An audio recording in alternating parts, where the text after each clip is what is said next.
नमस्कार दोस्तों, स्वागत है आप सभी का हमारे YouTube चैनल अपरिचित मज़ेदार हिंदी कहानियों में। राजा विक्रमादित्य प्रजा का भला सोचने वाले तथा न्यायप्रिय राजा थे।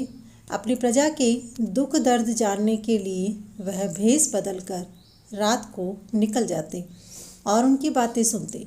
एक दिन जब वह रात को निकले तो देखा दो साधु आपस में बहस कर रहे थे। राजा ने उनके पास जाकर पूछा, क्या बात है, क्यों बहस कर रहे हो? एक साधु ने कहा, प्रत्येक प्राणी का कर्म बड़ा होता है।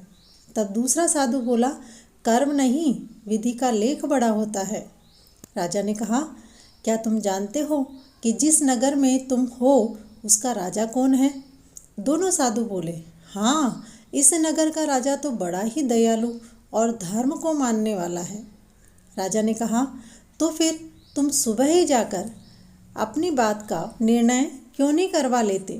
राजा कहकर आगे बढ़ गया। मन में उथल पुथल चल रहा था कि कर्म बड़ा या विधि लेख। इतने में गली के नुक्कड़ पर बने एक घर से रोने की आवाज़ सुनाई दी। राजा चिंतित हुआ और उस घर का दरवाज़ा खटखटाया। एक अधेड़ उम्र के व्यक्ति ने दरवाज़ा खोला। राजा ने पूछा, क्या बात है भाई, क्यों रो रहे हो? वह बोला, हमारे कई वर्षों तक कोई संतान सुख की प्राप्ति नहीं हुई, तो हमने नाग देवता की आराधना की। तब उन्होंने कहा कि पुत्र प्राप्ति तो तुम्हें हो जाएगी, परंतु उस पुत्र की उम्र 12 वर्ष की होगी। 12 वर्ष पूरे होते ही नाग के डसने से उसकी मृत्यु हो जाएगी। मैंने भी सोचा कि बिना पुत्र के तो अच्छा है 12 वर्ष ही पुत्र सुख भोग ले। यही सोचकर हमने वह आशीर्वाद स्वीकार कर लिया, पर दुर्भाग्यवश आज 12 वर्ष पूरे हो गए हैं, इसीलिए रो रहा हूँ। राजा सोच विचार करके बोले, चिंता मत करो, आप अपने बेटे को कमरे में सुला दो और कमरे के बाहर से अंदर तक फूल बिछा दो और थोड़ी थोड़ी दूरी पर दूध के कटोरे भरकर रख दो। व्यक्ति ने कहा, आप जैसा कह रहे हैं मैं वैसा ही करने को तैयार हूँ, पर देवता का कहना अटल है। राजा ने कहा, तुम यह काम करो, इसका जो भी परिणाम होगा मैं देख लूँगा। उस व्यक्ति ने ऐसा ही किया। आधी रात होते ही नाग देवता कमरे में प्रवेश करते हुए फूलों के साथ खेलने लगे और दूध पीते हुए नरम हो गए। बोले, मुझसे क्या चाहते हो? पास के कमरे से आवाज़ आई, अपने बेटे का जीवन दान। यह सुन नाग ने कहा, आप मुझे मालिक की बात टालने को कह रहे हैं, ये कैसे हो सकता है? परंतु मैं बहुत प्रसन्न हूँ। इतना कह नाग वहाँ से चले गए। राजा के साथ व्यक्ति ने कमरे में प्रवेश किया और राजा ने कहा, आपका बच्चा सुरक्षित है, मेरा इतना ही काम था, आगे जो होगा मैं देख लूँगा। इतना कह राजा वहाँ से निकल गए। अपने महल जाकर सोते हुए सोचा कि मैंने एक तो नेकी की, एक बच्चे को नाग का आहार होने से बचा लिया, दूसरा कल के मुकदमे के लिए मुझे प्रमाण मिल गया। राजा सो गया। सपने में राजा ने नाग देखा, जिसने राजा से कहा, आपने कर्म से विधि के लेख को बदलने की कोशिश की है, इसका परिणाम अच्छा नहीं होगा। राजा सुबह उठा, सुबह के कार्यों से निवृत्त होकर के कचहरी में जाकर के बैठा। रात की बात को और सपने की बात दोनों दिमाग में घूमने लगी। इससे पहले कि न्याय करने के लिए वादी को बुलाता, पेट में गड़बड़ का अंदेशा हुआ। उसने अपने मंत्रियों से कहा, मैं थोड़ी देर में आता हूँ, कहकर कचहरी प्रांगण से शौच के लिए बाहर निकल गया। शौच से निवृत्त होकर उसने गड़वे की ओर हाथ बढ़ाया, पर हाथ गड़वे तक नहीं पहुँचा। वहाँ उड़ता हुआ एक पक्षी आया और उसने गड़वे को दूर जंगल में छोड़ दिया। राजा वहाँ पहुँचा तो उसने देखा बहुत सारे सांप वहाँ अटखेलियाँ कर रहे थे। उनसे बचने के लिए वह एक पेड़ पर चढ़ गया। न्यायप्रिय राजा के लिए तो कर्म ही प्रधान था। एक दिन, 2 दिन, 4 दिन निकलते गए। वह अपनी भूख तो पेड़ के फल खाकर मिटा लेता, परंतु उसका भविष्य तो अटका पड़ा था। वहाँ एक दिन लकड़हारा आया, पेड़ की ओर देख कर के बोला, अरे बुद्धू, तुम ऊपर क्यों बैठे हो? नीचे उतरो तथा अपना कर्म करो। राजा पेड़ से उतरकर लकड़हारे के पास गया तथा बोला, कहो महाराज, क्या आदेश है? लकड़हारे ने कहा, ये लो कुल्हाड़ी, मैं बहुत थक गया हूँ, तुम लकड़ियाँ काटो। भाई, कर्म ही तो प्रधान है, लकड़हारे बने राजा ने कहा। लकड़हारा बोला, पहले मैं एक गट्ठा बेचा करता था, अब मिलकर 2 बेचेंगे तो आमदनी ज़्यादा होगी। अब ये तो राजा का धंधा बन गया था। कभी कभी तो वह बिना लकड़हारे से पूछे अपना गट्ठा दूसरे को बेचकर ज़्यादा मुनाफा कमा लेता था, जबकि लकड़हारे की तो एक ही बनिए के साथ साँठ-गाँठ थी। लकड़हारे ने देखा कि उसका नौकर तो उससे ज़्यादा मुनाफा कमाता है।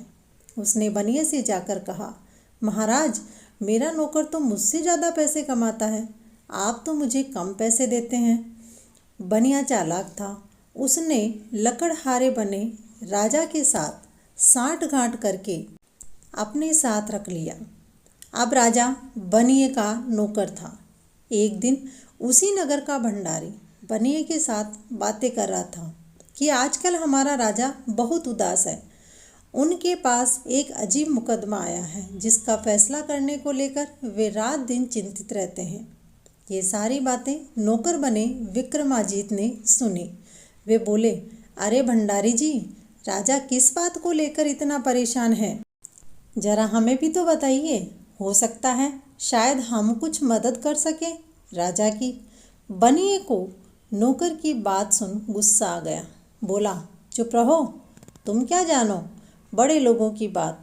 टके का नौकर होकर बड़े सपने देख रहा है। अपनी स्थिति देख, हमारी बातों में विघ्न मत डाल। परंतु यह बात भंडारी ने राजा के मंत्री और मंत्री ने राजा तक पहुंचा दी। राजा ने बनिए के नौकर यानी राजा विक्रमाजीत को दरबार में बुलाया। बनिए ने सोचा, मेरा तो काम ही बिगड़ गया, पता नहीं राजा कहीं मुझ पर ही क्रोधित ना हो जाए। राजा ने विक्रमाजीत को दरबार में बुलाया और पूछा, क्या तुम मेरी मदद कर सकते हो इस निर्णय को लेने में? विक्रमाजीत ने कहा, महाराज, पता तो चले कि वह कौन सी बात है जिसने आपको इतना परेशान कर रखा है और मुझ जैसे नौकर को दरबार में बुलाया है। देखो महाशय, हमने भंडारी जी से तुम्हारी प्रशंसा सुनी है। कर्म प्रधान है या विधि लेख, यही निर्णय लेना है। क्या तुम मदद कर सकते हो हमारी इस निर्णय को लेने में? हाँ महाराज, ये तो बहुत साधारण सा प्रश्न है। आप कह सकते हैं कर्म प्रधान है, विधि लेख नहीं। इसका प्रमाण भी तो होना ही चाहिए। प्रमाण के लिए सेवक हाजिर है। राजा ने वादी को बुलाया और निर्णय सुना दिया कि कर्म प्रधान है, विधि लेख नहीं। अब प्रमाण की आवश्यकता थी। इसके लिए नौकर यानी राजा विक्रमाजीत को बुलाया। विक्रमाजीत ने पर्दे के पीछे खड़े होकर सारी बात बताई कि राजा विक्रमाजीत के पास भी ऐसा मुकदमा आया था, तो उन्होंने यही निर्णय दिया था प्रमाण सहित कि कर्म प्रधान है, विधि लेख नहीं। वादी ने स्वीकार किया कि यह बात बिल्कुल सही है। राजा ने बनिए के नौकर को कहा, तुम बनिए की नौकरी छोड़ दो और आज से मेरे मंत्री बन जाओ। नौकर बने विक्रमाजीत ने कहा, मुझे सहर्ष स्वीकार है, पर बनिए से मुझे आज्ञा तो लेनी ही पड़ेगी।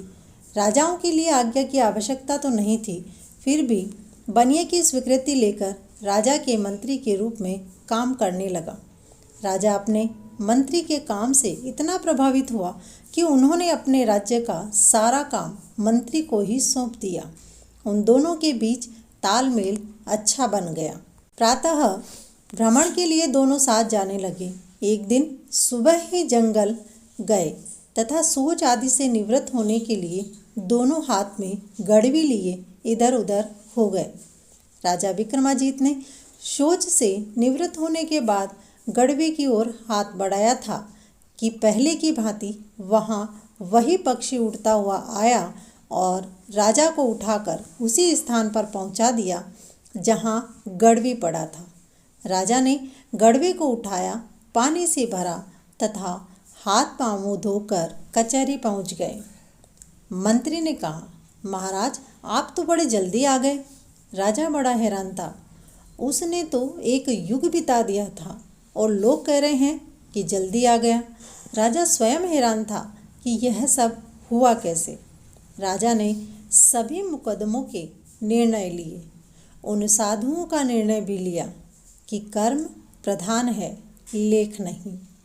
दोस्तों, आपको कहानी यदि पसंद आई हो और थोड़ी सी भी अगर आपके दिल को छू गई हो तो आप इस चैनल को सब्सक्राइब कर बेल आइकन पर क्लिक ज़रूर करें और वीडियो पसंद आया हो तो इसे लाइक कर अपने दोस्तों के साथ शेयर करें।